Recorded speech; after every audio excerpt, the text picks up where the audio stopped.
Project Space, which is a space organized by the College of Arts and Architecture here at Penn State. And we've had a 2-week exhibition here of all the project proposals. So we are exhibiting a variety of materials from each partner project. We have 4 here at University Park and 4 at various sites throughout the Commonwealth. In the case of the MRI project, we have artist drawings of the space. We have a video of the proposed piece. We have images of the site, information about the artists, and things of that nature.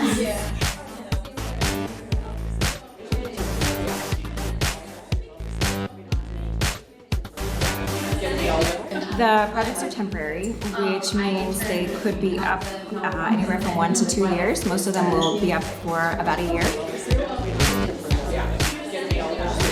The installation process is also dependent on the project. Some of them will be out in a day, some of them might take a couple weeks.